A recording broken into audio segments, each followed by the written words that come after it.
Okay, let me get the light back on here. Let's see here.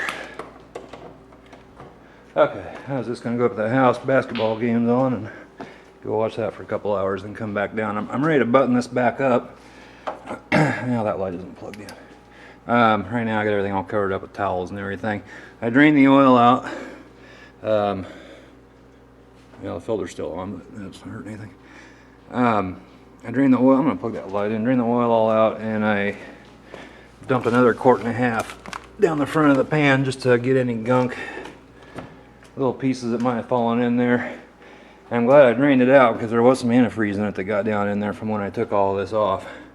So yeah, it need washed out. You can see you can see a tint of green in the oil as it came out. Probably the first couple of quarts or so had like a line of green in it, and then it all disappeared. And so I think it's all out. And then since I just flushed another 1.5 quarts through it, I would think it is.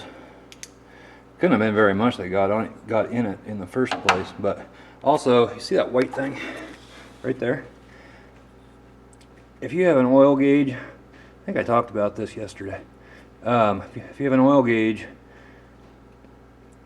these trucks have dummy gauges. They just either show if you have pressure or if you don't. If it works, you've got pressure. If it doesn't work, you don't have pressure. They don't actually read pressure. That's where your connection, it's just one wire. Mine's up here, which is all kind of oily and gooked up. And that was the problem, is making a bad connection on the end of that. It's like a threaded little post on the end of that. So I cleaned it all up, and I took some 1500 grit sandpaper, I think is what it was, and I darn heater polished that post all up, and then I'm gonna clean this end inside there, clean that all up, and hopefully that'll take care of any oil pressure issues. It doesn't act up all the time, but every once in a while it would jump around a little bit, and I knew that it was a dummy gauge, so I never was concerned about it. I noticed even temperature differences would make a difference. But anyway, I got this all covered up right now and ready to go. So I'm gonna go watch this basketball game, and then I'll come back down and put this together. Well, I do apologize. I didn't show the whole. Kind of skipped some steps here. I got busy putting it together and not busy making a video. Anyway, I got her on there. The only thing that I don't have the same as this bolt right here. I bought a bolt kit from I think it was latemodelrestoration.com. That one didn't come with it. In fact, most of the bolts they sent didn't get used. I'm not sure why. I got the ones they sent. I used that one, that one, that one, and that one.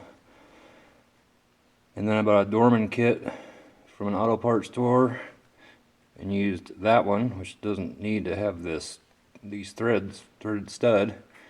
And they had one long enough to go in here.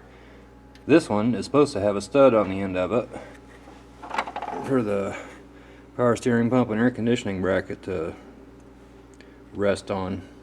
How important is that? I don't know. I don't know if I can find one somewhere. Maybe I'll just leave it the way it is. But I got everything torqued down. These are all what the hell are they supposed to? Let's see. I know the timing cover to the block, it isn't very much. It's 14 pounds. The timing cover to the oil pan is 18 foot-pounds, and the water pump, I don't know what they're all supposed to be. I don't remember. I did them all to 20. I think they're supposed to be 18, something like that. I don't know. I put them at 20, and actually the ones on the block might be close to 20. I don't know. I know I did them a little more than they said. I also put anti-seize, that stuff right there, on all those bolts, so hopefully I won't have that problem again. We've got the harmonic balancer on. I think everything's buttoned up pretty good. It doesn't have any oil in it right now. If I could just put the drain plug in, and I'm gonna switch filters out probably first thing in the morning and fill it full of oil. But before I put antifreeze or anything in it, I want to get this heater core put in, which is right behind the glove box.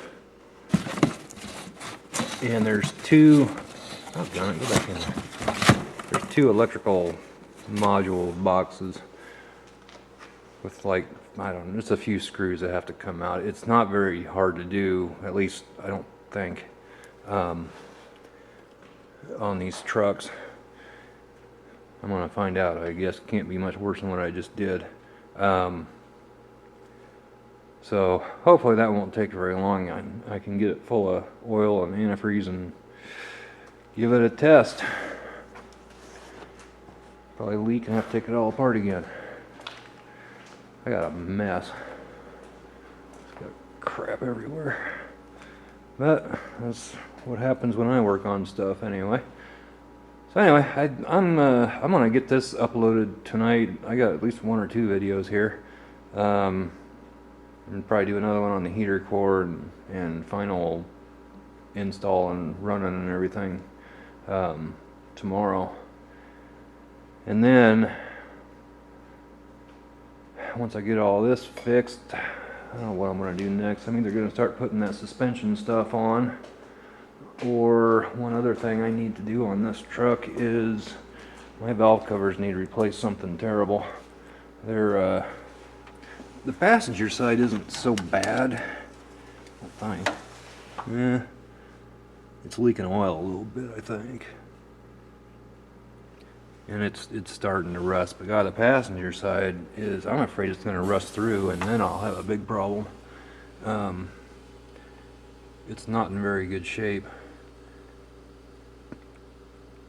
I'm almost afraid to go poking around on it with a screwdriver. Probably find out it's okay, and it's just the paint and everything chipping off on the outside. But it definitely needs replaced, which doesn't look like it's going to be any fun.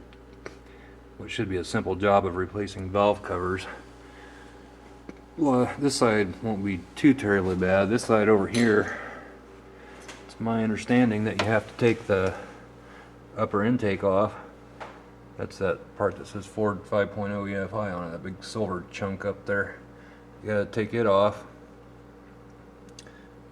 just to get to the valve cover that's down underneath there. But I don't know, people say it's not that hard to do. So I don't know, I'll find out. I need to get some valve covers. Other than that, I need to change spark plugs. They haven't been changed for a while. And what else? I don't know. Nothing real major.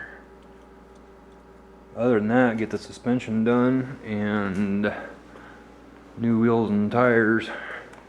New tires anyway. I'm going to put 35-inch tires on it. And I don't know. I like these wheels, and the guy at the tire place, which is a reputable place in Des Moines, they've been around for darn near 100 years. I said I could put 35, 12.5, 15s on these rims. They'll bulge out a little bit. So I don't know. I mean, it's only 2 inches wider than what I have on there, and those are 10.5. So I don't know. I'd have to ask them again and see what they say. So I might opt to get new wheels too.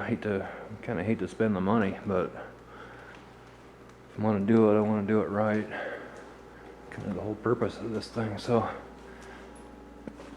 anyway, she's slowly coming back to life, and hopefully when the snow stops flying around here, the weather warms up, I'll be able to start driving it again. So okay, I've been talking long enough, and I'm going to throw this up on YouTube for your viewing pleasure, and then I'll make another one tomorrow. Thanks for watching.